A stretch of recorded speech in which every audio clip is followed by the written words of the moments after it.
бар екен, бір жоқ екен. Ертеде бір еңбекқор егінші болған екен.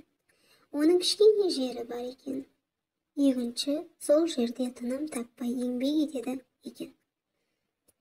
Көктем келіп, жер жырта бастапты. Шаршап, бір талдың астында отырса, аспаннан бір тырна құлап түседі. Егінші тұрып қараса, бір қанаты сынық екен. Егінші тырнаны үйіне кіргізіп, сынған қанатына таяқ байлап, оған бірнеше күн күтім жасайды. Тырна жазылып, ұшып кетеді. Біраз күннен соң егіншінің жерінде қарбыздар өсіп шығыпты. Қарбыз піскен соң егінші туған-туыстарын қонаққа шақырып, қарбызды кесіпті. Қарбызды кеспекші болып, пышақ сұқса, батпайды екен. Басқа қарбызды алып кеспекші болса, оған да пышақ батпайды екен.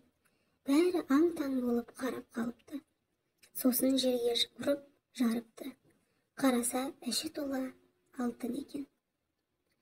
Қалғандарын да жарып көрсе, олардың ішінде де алтын шығыпты. Егінші келген қонақтарға алтындарын бөліп беріпті. Олар мәз-мейрам болып үйлеріне кетіпті. Егінші қалған қарбыздарын жинап алыпты. Сөйтіп егінші байып кетеді. Оның бір бай көршісі болыпты.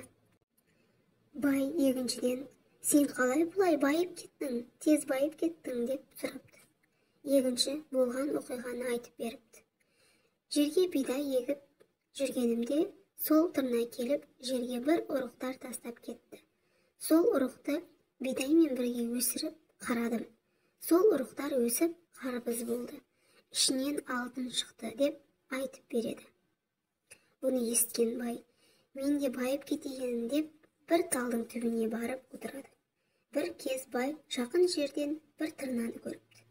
Жаймен барып бір таяқты алып, аяғына лақтырып жіберіпті. Тырнаны аяғы сынып, ұша алмай қалады. Бай оны алып үйіне әкеліп, аяғына таяқ байлап емдепті. Бірнеше күннен соң тырнаның аяғы жазылып, ұшып кетіпті. Бай күнде аспанға қарап тырнаны күтіп отырады екен.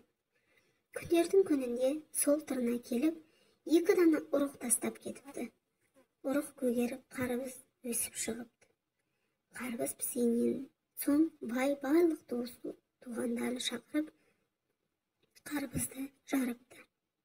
Жарса, ішінен үлкен-үлкен жабайы аралар шығып, адамдарды шаға бастапты. Бай оларды қуып жатса, байдың бетін, қолын шағып тастапты. Байдың барлық жері ісіп, ауырғанына шыдай алмай, айғайлап кетіпті. Егінші өз еңбегімен мақсатына жетіпті. Бай өз қылмысына жараса жаза тартыпты.